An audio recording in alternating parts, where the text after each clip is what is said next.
Lord's messenger was not easy. For instance, you couldn't wake up in the morning and say to yourself, well, let's see, Lord, if you're thinking about giving me a vision today, I think about 2 this afternoon would be a good time. This morning I've got so much to do, you know, James, I've got to get him off to work, I've got to get the boys to school, and then I need to write some letters, and then of course I need to go visit some people. And if you're thinking today about giving me a vision, why don't you do it about 2 this afternoon? Didn't work that way. God chose when a vision would be given. Let me just give you one example of a time when I think if Ellen White had had her way, she would not have had the vision when she did. In March of 1858, James and Ellen White were traveling among the scattered little groups of Sabbath-keeping Adventists. And I say Sabbath-keeping Adventists because we didn't take the name Seventh-day Adventists till 1860. So we didn't even have a name yet. But there were several groups of Adventists in the state of Ohio, and they had traveled to various places.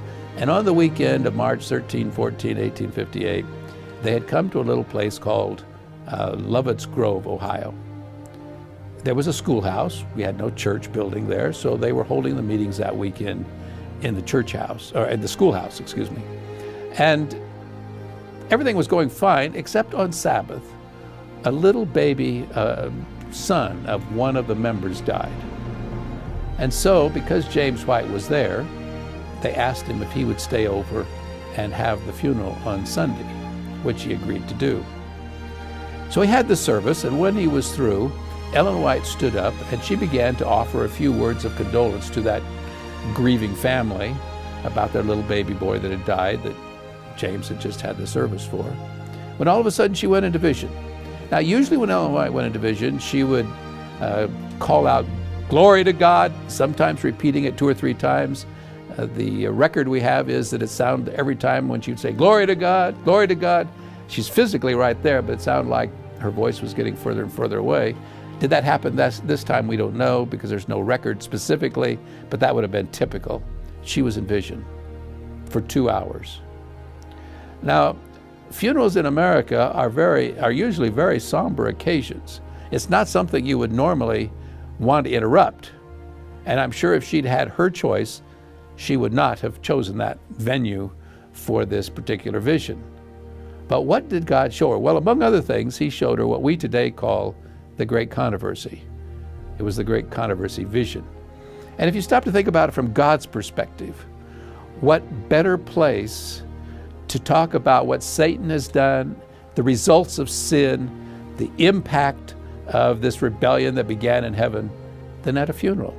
I mean, right there is the best object lesson, this innocent little baby having just died the day before. Well, she was in vision for 2 hours, and when she came out, she shared a little bit about what she'd been shown. And others took the casket then to the graveyard to bury the little baby. And she and James then waited, I guess it was the next day, they went on towards Jackson, Michigan. They were headed back from Ohio, the state of Ohio, to Michigan, to eventually to Battle Creek, where they lived. As they were traveling on the train up to Jackson, Michigan, Ellen was describing to her husband a bit more about what God had shown her in the vision. As Dr. Roger Kuhn says in his book, he said, "I think on that train was an unseen, non-paying passenger." And that non-paying, unseen passenger was listening intently to what Ellen was describing to James as to what God had said about what this non-paying, unseen passenger had done ever since he rebelled in heaven. And when he heard that God had told Ellen everything, he determined that cannot be published. I cannot allow that to be published. Well, the Whites got to Jackson, Michigan. They were met there by some early believers, in fact, the earliest Sabbath-keeping Adventists in the state of Michigan, the Palmers, Dan and Abigail Palmer.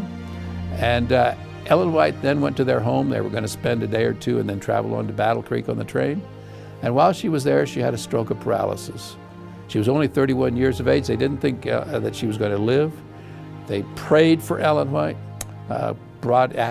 sent the word around, brought in several other Sabbath keepers to pray for Ellen White. She finally got enough strength so that she could get on the train. James could help her and they could make it back to Battle Creek. But she herself later wrote that she didn't think she'd ever see her boys again. She thought she was going to die from this stroke of paralysis. When she got home, she was so weak they put her to bed. She tells us that eventually she got to where she could write 1 page, and then she was too exhausted and she could not write anymore. Eventually she could write a page a day. She had to wait she said she waited 3 days before she could write the 2nd page. Then she got to where she could write a page a day and then several pages a day, and eventually she completed the manuscript for what we technically call Spiritual Gifts, Book 1, but it's really the first edition of The Great Controversy. After she had finished the manuscript, so a couple months later, after she'd finished writing the manuscript for that first edition, but before it was actually printed, God gave her another vision and showed her that the stroke of paralysis that she had suffered in Jackson, Michigan, in the home of the Palmers, was Satan trying to kill her. That's why I say that unseen, non-paying passenger who was listening intently as Ellen was describing, determined he could not ever allow that book to be written. So when you and I read, because later Ellen White expanded The Great Controversy, eventually she does 5 whole volumes in what we today call the Conflict of the Ages series, Patriarchs and Prophets, Prophets and Kings, Desire of Ages, Acts of the Apostles, and The Great Controversy. But just remember that that series of books, especially the Great Controversy book, almost cost Ellen White her life. So just remember, Satan does not want us to read The Great Controversy.